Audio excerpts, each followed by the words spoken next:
আসসালামু আলাইকুম, welcome to study academy. আশা করি সবাই খুবই ভালো আছো। আজকে আমরা এইচএসসি আইসিটি বইয়ের পঞ্চম অধ্যায়ের একটি প্রশ্ন সমাধান করব।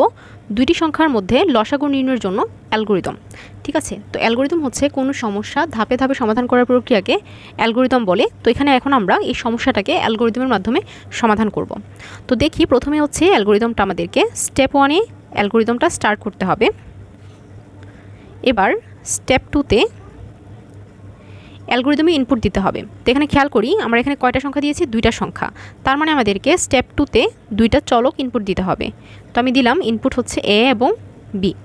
এবার তৃতীয় স্টেপে আমাদেরকে লিখতে হবে যে এ এবং বি দুইটা চলক যে আমি দিয়েছি এটার তুলনায় বড় কিনা। If A greater then B, এটার মানে হচ্ছে যদি এর মানটা বি এর মান থেকে বড় হয়। এ এবং বি যে আমরা দুটো চলক দিয়েছি, দুইটার চলকের কিন্তু যে কোনো মান হতে পারে। তো সেই ক্ষেত্রে আমাদেরকে তৃতীয় স্টেপে গিয়ে শর্ত চেক করতে হবে।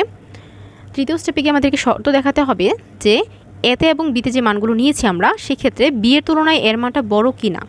ঠিক আছে, একটা হচ্ছে বড় হতে পারে আর একটা হচ্ছে নাও হতে পারে। যদি হয় সেক্ষেত্রে আমাদের লসাগুর যে আনসারটা বের হবে সেটা এর মানের সমান। আর যদি এর মান বি এর মানের চেয়ে বড় না হয় সেক্ষেত্রে লসাগুর আনসারটা বি এর মানের সমান হতে পারে। ঠিক আছে, তো এটা হচ্ছে আমাদের কি লসাগু হওয়ার প্রথম শর্ত। প্রথম শর্ত কি, যে যদি বি এর মান থেকে এ এর মান বড় হয় সেক্ষেত্রে, যদি হয় সেক্ষেত্রে ইয়েস এর আনসার হবে এক্স ইকুয়ালস টু এ, আর যদি না হয় সেক্ষেত্রে এক্স এর মান হবে বি এর সমান। ঠিক আছে, এবার আমরা চতুর্থ স্টেপে যাই, স্টেপ 4-এ।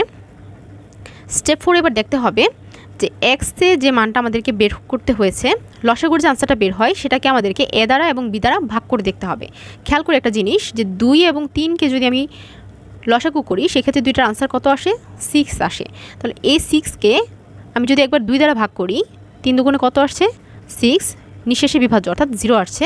আবার এই 6কে যদি আমি 3 দ্বারা ভাগ করি, 3 দ্বারা ভাগ করলে কত আসে? 3 দুগুণে 6 অর্থাৎ নিঃশেষে বিভাজ্য হয়। তার মানে দুইটা সংখ্যার লসাগুর যে আনসারটা বের হয়, দুইটা সংখ্যার লসাগু হওয়ার জন্য শর্ত হচ্ছে যে লসাগুর যে উত্তরটা রয়েছে সেটাকে এ এবং বি এই দুইটা চলক দ্বারা ভাগ করলে নিঃশেষে বিভাজ্য হতে হবে। যদি হয় সেক্ষেত্রে সংখ্যা দুইটা কি লসাগু। এবার আমাদেরকে স্টেপ 4-এ দ্বিতীয় শর্তটি চেক দিতে হবে যে ইফ এক্স ভাগ এ ইকুয়ালস টু 0 অ্যান্ড এক্স ভাগ বি ইকুয়ালস টু 0। এটার মানে হচ্ছে x mode A equals to 0, mode মানে হচ্ছে নিঃশেষে বিভাজ্য হলে সেটাকে আমরা মোড বলি। তো সেই ক্ষেত্রে হচ্ছে x mode A equals to 0, যদি এক্সকে এ দ্বারা ভাগ করার পরে 0 আসে এবং এক্সকে বি দ্বারা ভাগ করার পরেও 0 আসে, সেক্ষেত্রে কি হবে? যদি ইয়েস হয়, খেয়াল করি যদি 0 আসে তাহলে আমাদের সংখ্যা দুইটা লসাগু হয়ে যাচ্ছে। সেক্ষেত্রে ইয়েসে হবে print LCM. Print LCM, LCM মানে হচ্ছে লসাগুর সংক্ষিপ্ত রূপ। এলসিএম এর পূর্ণরূপ হচ্ছে লিস্ট কমন মাল্টিপল।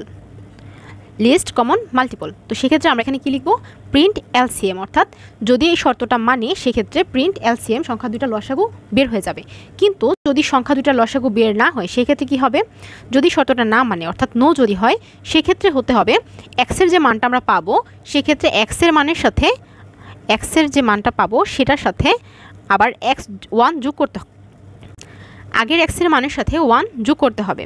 এক্সের মানটা নতুন করে আবার কি করতে হবে? এক্সের মানের সাথে 1 যোগ করে নতুন যে আমরা এক্সের মানটা পাবো সেটা নিয়ে তারপর আবার ভাগের প্রসেসিংটা দেখতে হবে যে 1 যোগ করার পরে যে মানটা আমরা পেয়েছি সেটাকে ভাগ করলে নিঃশেষে বিভাজ্য হয় কি না।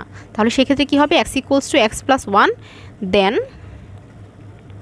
দেন গো টু স্টেপ 4। এটার মানে হচ্ছে আমরা তো এখানে দুইটা সংখ্যা নিয়েছি, 2 এবং 3 এর লসাগু হচ্ছে 6। তো সেক্ষেত্রে আমাদেরকে একটা লসাগু, যদি আমি খেয়াল করি একটা জিনিস, যদি আমি 5 ধরতাম, যে 5কে আমরা 2 দ্বারা ভাগ করলে আসে কি না? 2 দুগুণে 4 আসে না, কিন্তু 1 থাকে। তো সেক্ষেত্রে কি করতে হবে? এই 5 এর সাথে 1 যোগ করতে হবে। তখন আবার আমরা 6 দিয়ে এটাকে কি করতে পারবো? ভাগটা করে দেখতে পারবো যে এটাকে ভাগ করলে নিঃশেষে বিভাজ্য হয় কিনা। এবার কিন্তু হবে 3 দুগুণে 6, এবার কিন্তু হবে। তো সেক্ষেত্রে কি হবে? নিঃশেষে বিভাজ্য হবে। তাহলে এখানে কি প্রসেসিং করতে হয়েছে? যখন কোনো মানকে ভাগ করার পরে নিঃশেষে বিভাজ্য না হবে কোনো মানকে যখন ভাগ করার পরে নিঃশেষে বিভাজ্য না হবে সেক্ষেত্রে এই ভাগফলের লসাগুর যে মানটা সেই মানটার সাথে কি করতে হবে 1 যোগ করতে হবে। 1 যোগ করে পরে আবার ভাগ করে দেখতে হবে যে 0 আসছে কিনা। এখানে শুধুমাত্র সেই প্রসেসিংটাই দেখানো হয়েছে। অর্থাৎ এক্সকে একবার এ দ্বারা এবং বি দ্বারা ভাগ করার পরে দেখতে হবে যে 0 আসে কিনা। যদি আসে তাহলে সংখ্যা দুইটা লসাগু হয়ে গেছে, কিন্তু যদি না আসে সেক্ষেত্রে এক্সের মানটার সাথে কি হবে 1 যোগ হবে, যোগ হয়ে পরে আবার দেন গো টু স্টেপ 4 অর্থাৎ 4 নম্বর স্টেপে গিয়ে আবার এটাকে দেখবে যে এবার ভাগ করার পরে 0 আসে কিনা বা নিঃশেষে বিভাজ্য হয় কিনা। তারপর হচ্ছে কি স্টেপ 5-এ স্টপ। এটাই হচ্ছে আমাদের দুইটি সংখ্যার মধ্যে লসাগু নির্ণয়ের জন্য অ্যালগরিদম। তো আশা করি তোমরা সবাই বুঝতে পেরেছো। ভিডিওটি ভালো লেগে থাকলে অবশ্যই একটি লাইক দিয়ে দিবে এবং বন্ধুদের সাথে শেয়ার করে দিবে।